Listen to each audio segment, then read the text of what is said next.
All right, welcome to our Southern Virginia life. And today I'm out here cleaning up. I think I already told you we got back the other day. Last week we'd been gone for on and off for 3 years. The garden went into neglect. So in between the beds, this is what it looked like. And so that came along to here as well.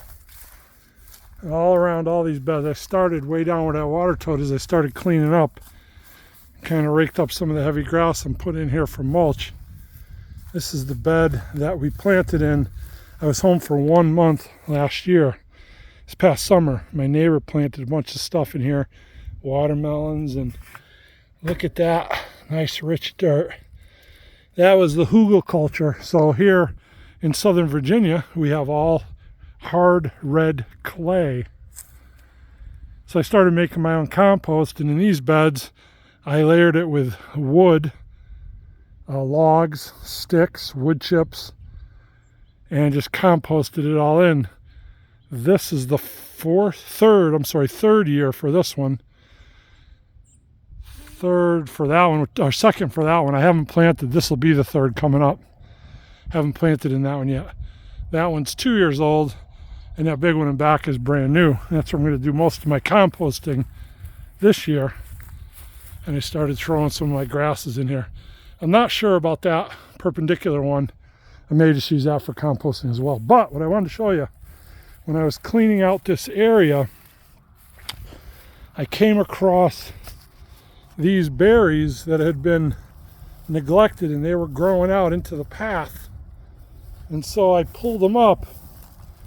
And when I pulled them up, the root balls came with them, of course. I know it's probably not the perfect time of the year, but I don't really know that. I don't know what the perfect time of the year is. I cut them just above a node and planted them. Get a size of that one. Planted them. So I have 5. So these will be 5 free black raspberries or blackberries. They're mixed. I'm not sure which is which. And so those I can put in other areas down in the back. I wanted to continue that last fence row. So I can go ahead, when these take root, another month or 2 or whenever, anytime when the weather gets nicer, I can go ahead and plant those out along my fence line and propagate them out further. As well as some of these, like it was thin in here, this one tip planted, and it's not out far enough into the row where I'm going to keep it, and I'm just going to cut it and have another berry here. Looks like these here, I don't know if they're just late coming back. They seem woody and dead. I don't remember in years past. They didn't really look too good, but it's still early in the season. It might come back. If not, I'll dig these up, and a couple of those that I tip planted into those buckets I'll plant there.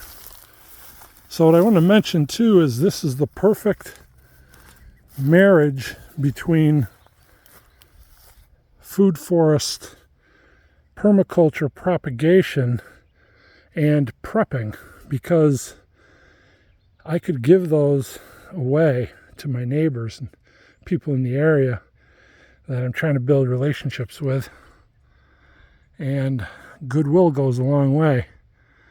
And so that's a tool that we can use for prepping, and I enjoy it anyway. Enjoy being a good person and sharing and giving away the bounty. If I tip plant, and as I go into those, back on those bamboo trellises, there's all berries. I'm sure that I could dig up enough of these, probably, I'm going to say conservatively 100 easily. I didn't move beyond this 10-foot fence line, 10-foot section of fence, and I got 5. So, and there's still more really that I could take. So, yeah, building goodwill, building community, building alliances, building perennial fruit, sustainability. God bless you. Thanks for watching.